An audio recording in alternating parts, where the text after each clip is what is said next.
आपने कहा कि लोकतंत्र है तो आरोप प्रत्यारोप तो होंगे, लेकिन हमने देखा कि जो लोकसभा विपक्ष के नेता हैं राहुल गांधी, वो न केवल कोटा गए बल्कि कह रहे हैं कि छात्रों की आवाज़ उठाने के लिए, उनके हक के लिए पूरे देश में एनएसयूआई और जो उनका छात्र संगठन है वो प्रदर्शन करेगा।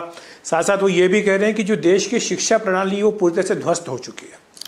देखिए, मैं राहुल गांधी जी का उस प्रकार की जो रवैया रहा है, मैं सच में बहुत दुखी हूँ कि देश की हमारा इतना बड़ा पुरानी प्रजातंत्र है।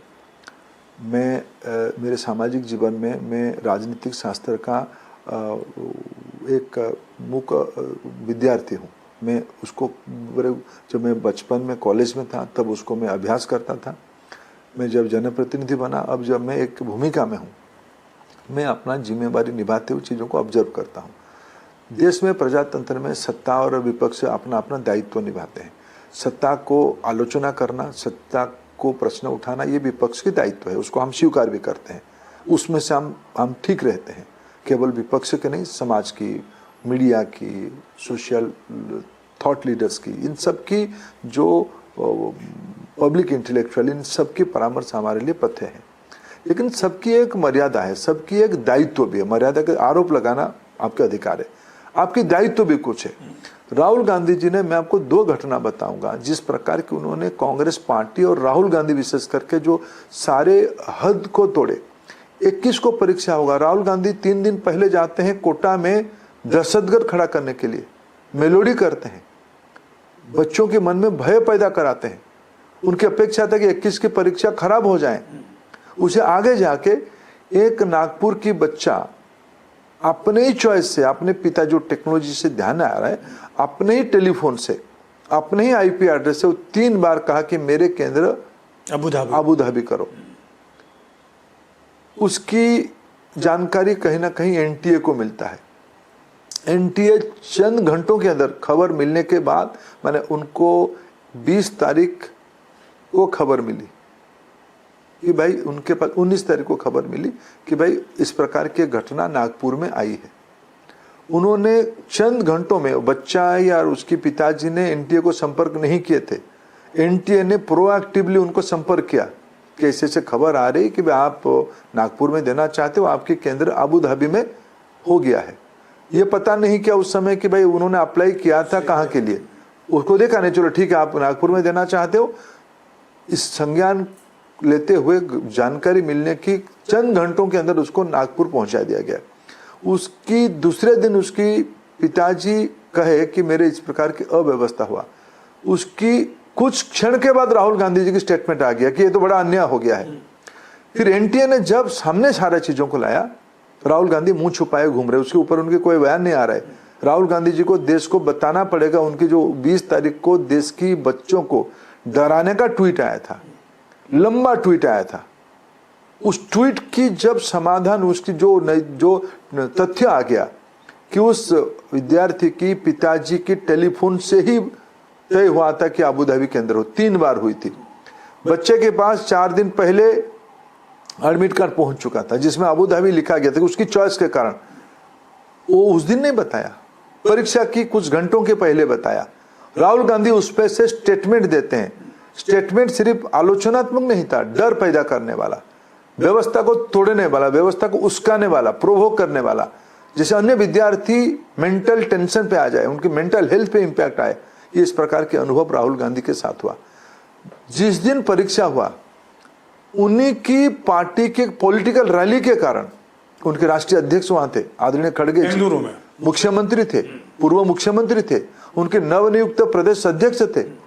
मैंने टीवी में, आप लोगों की टीवी के माध्यम से देखा कांग्रेस पार्टी की किस प्रकार की बेहूदी तर्क आ रहा था कि बच्चे आप पहले क्यों नहीं गए, हमारा रैली तो होना तय था। राहुल गांधी जी आपकी तो उसके ऊपर कोई टिप्पणी, प्रधानमंत्री जी जो है वो आधे घंटे प्रधानमंत्री जी एयरपोर्ट में आके इंतजार किए कि भाई मैं बच्चों को कोई दिक्कत ना दूं। प्रधानमंत्री जी की सुरक्षा कारण जो उनके वाहन चलते हुए बच्चों को आवागमन में कोई दिक्कत ना हो, इसके दायित्व तो स्वयं प्रधानमंत्री लेते हैं। देश की जनता ने लिया, देश की जनता ने कोऑपरेट किया। उस दिन देश के अनेक स्थान की चित्र आए, कैसे कैसे कैसे किस प्रकार के विद्यार्थी जाके केंद्र में पहुंचे। उस समय में मैं 2 घटना, ऐसा अनेक विषय आ सकता है, लेकिन 2 घटना में राहुल गांधी जी को देश के सामने उसकी उत्तर देना पड़ेगा। कांग्रेस पार्टी को उसकी उत्तर देना पड़ेगा। मैं उसमें कुछ पॉलिटिकल टिप्पणी नहीं करना चाहता हूँ कि अगर आप एलओपी हो, आपकी एक भूमिका है, क्या बच्चों के साथ इस प्रकार के व्यवहार आप करोगे? आप देश में अव्यवस्था खड़ा करना चाहते हो, देश में अराजकता खड़ा करना चाहते हो।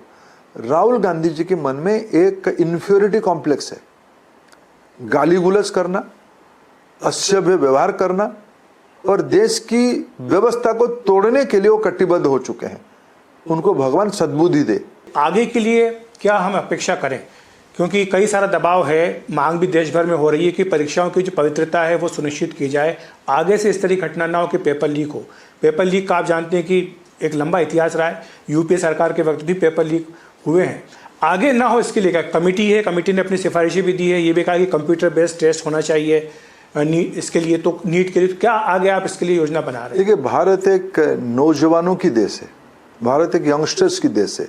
यहाँ नौजवानों की मेधावी अधिकार की, मेधावी क्षमता के आधार पे, उनकी मेरिटियस क्षमता के आधार पे उनकी एस्पिरेशन आसमान छू रहे। उस समय में परीक्षा हो या इंटरव्यू हो, ये जितना पारदर्शी हो, ये हमारी दायित्व बनता है। इसमें कोई शॉर्टकट नहीं, उसकी कोई ऑल्टरनेटिव नहीं है, ये हमारी दायित्व है। हम उसको कर ही रहे, उसको और कैसे निर्भुल कर, इसके निरंतर प्रयास भी कर रहे हैं।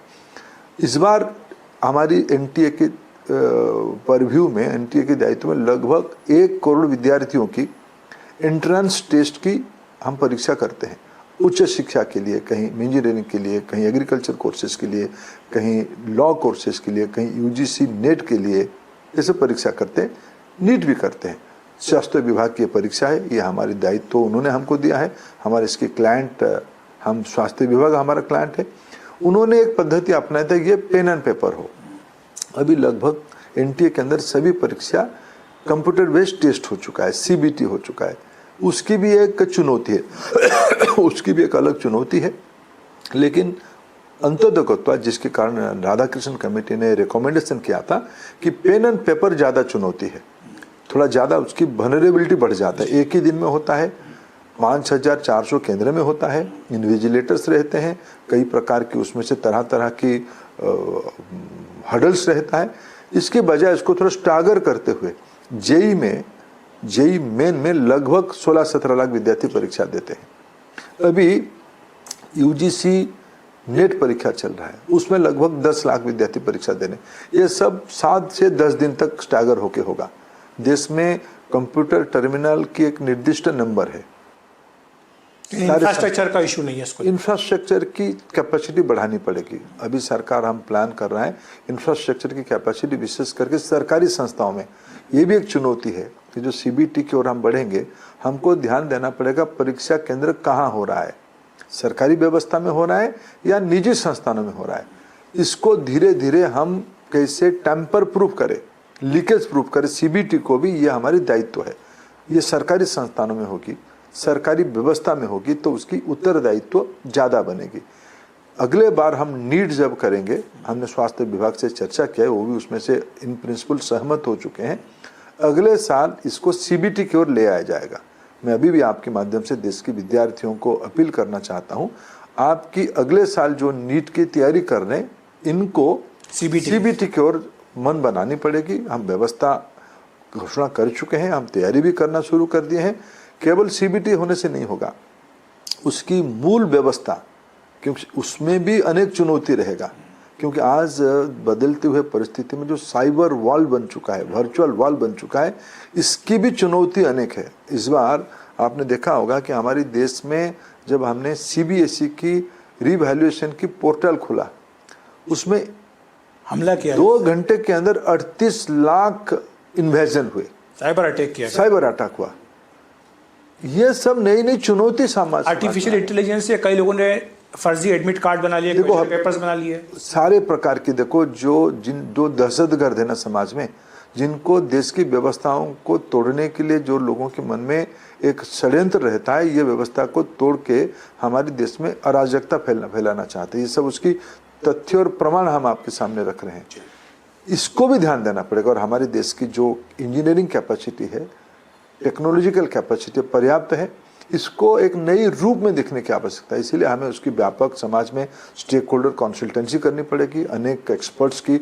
इस बीच में मैंने देखा बहुत सारे अच्छे सुझाव ओपेड के माध्यम से, ईमेल के माध्यम से और इन पर्सन अनेक एक्सपर्ट्स हमको जो मिले, हम भी चाहे इन प्रकार के लोगों को मिले।